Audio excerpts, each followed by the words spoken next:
And it's Ask Lee Wednesday again. Alright, so as usual, just if you have any questions, just leave them in the comments below. If you're listening on the podcast, you can go to Anchor.fm and leave a voice message there with your question, and I'll include it in a future video. So today we are looking at altars and communicating with spirits. Welcome to my channel. You are entering the world of magic and mysticism with your host, Lee W. Johnson. Keep the lights on and help improve the channel by becoming a supporter for just $2.99 per month. Hit the join button.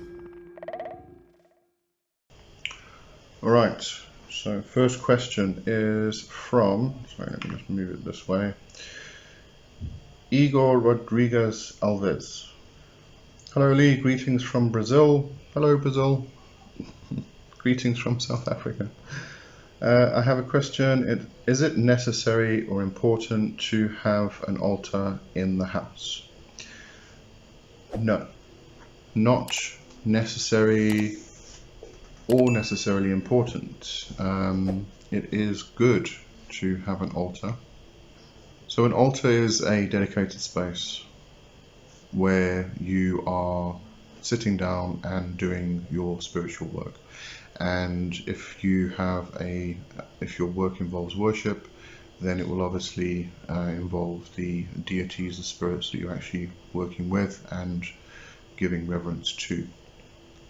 So that dedicated space where you're focusing the energy itself can be very good for you. It can be very helpful and very useful, but it's not absolutely necessary. Now, what you can do is create a temporary altar, and this you can put up when you need it, take it down and put it up again whenever you need it. So if you are in a situation where you can't have a permanent altar, what you can do, if you have a private space like your bedroom, you can get a box, put all the items in that you would require in order to create the altar, and put all the items in the box. And then when you want to work with it, you take the items out, you close the lid of the box, you put the items on top of the box, and you do your work or your worship, whatever it may be. And then you pack them away again afterwards, and it just looks, other people in the same house won't notice what it is, won't notice it's an altar. All it is a storage box. But it's not absolutely necessary to have those spaces. You can have that space wherever you are. You can sit and meditate in nature or wherever. You can sit and meditate on the bus, and the train, at the airport. And during that meditation, you can reach out to specific deities if you're doing a worship type style working.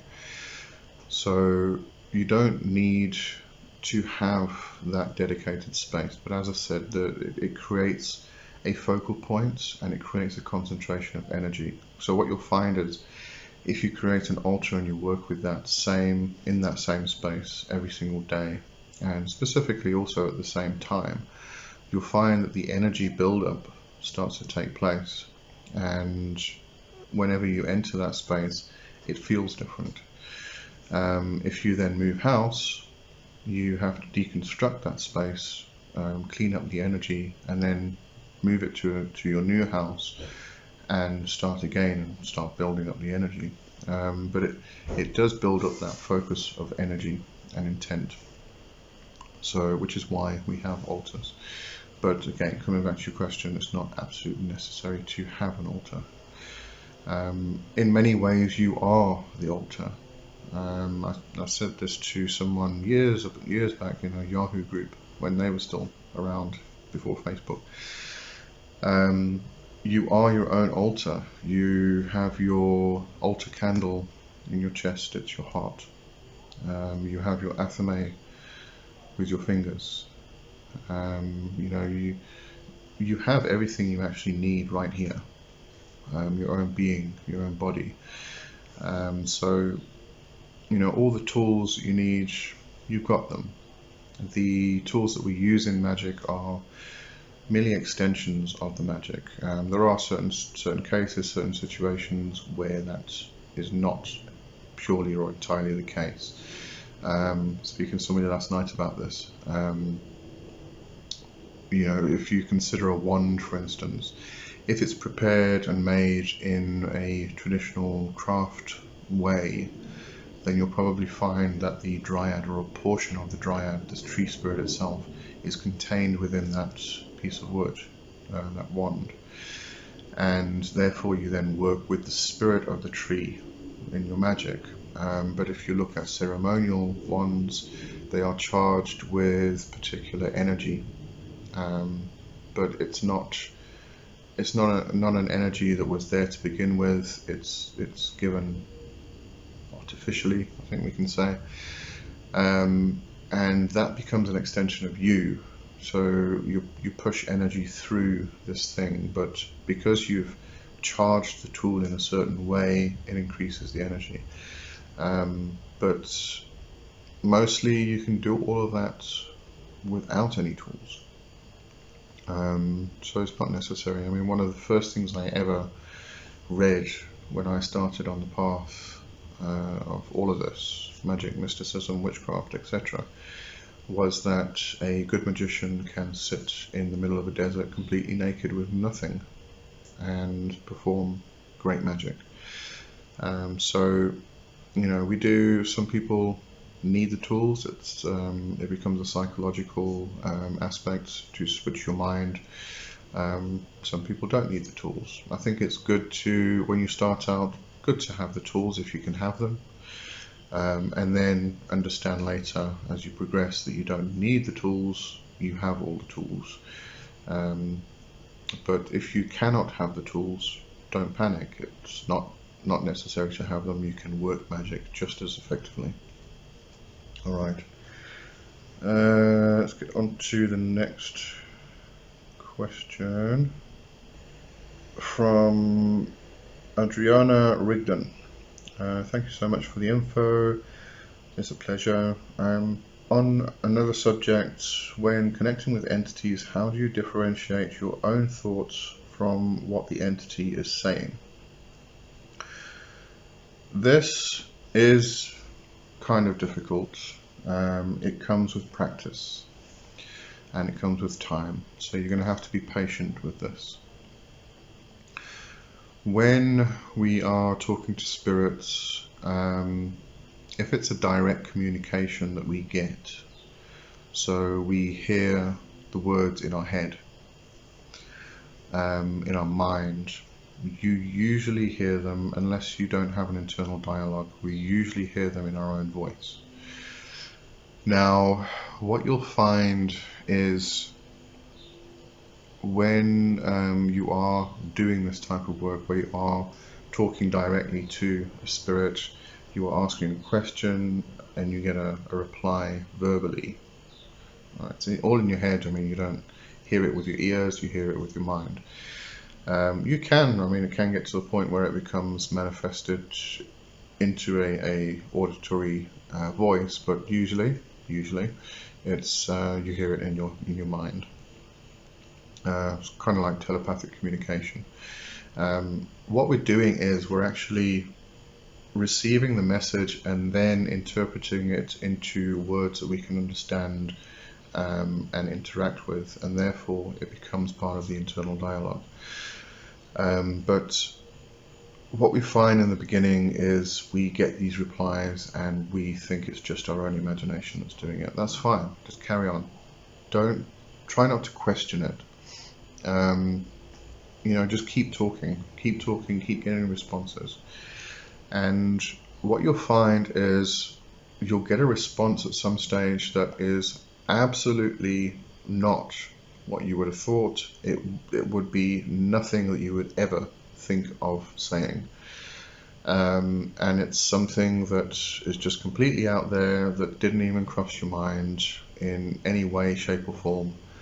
And then you kind of realize, this is actually communication with the spirits. So there is a lot of trust in yourself that comes into play. You need to trust your own intuition. But when we do communicate with spirits, the responses are often not that verbal response that we get.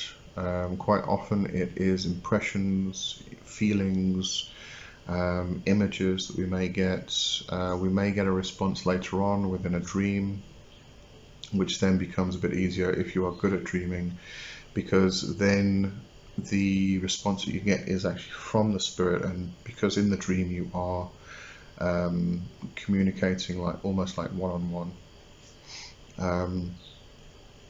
And there's very little doubt as to that's what the spirit said. But you have to be good at dreaming for that, and not everybody is. But it could come later in symbols, omens, things that just keep popping up for you on social media. You keep reading the same thing over and over in different books, and it's that communication which comes across. You may even wake up in the morning with a song stuck in your head. This was actually something I was taught when creating that relationship with the lower self, the nefesh. The way the nefesh sometimes communicates is through songs that get stuck in our heads when we wake up in the morning. There's usually often a message in there. So, communication isn't just that verbal communication that we expect, because we've come to expect it that way because that's how we interact with people in life. So when we go to communicate with a spirit, we kind of expect the same thing, that we will hear a voice, that we will get that verbal response, and it's not always the case. This is different to talking to people in our lives one-on-one. So try and remove that idea from the whole situation, and you might find the responses come a lot easier because you stop doubting that they are actually responses and not just your imagination. Alright, so that's it for this week, and I'll see you next week for more. Hail Lady Lucifer and Mama Satan. I kind of like that, so I'm going to keep it in every video now. Cheers for now. Bye bye.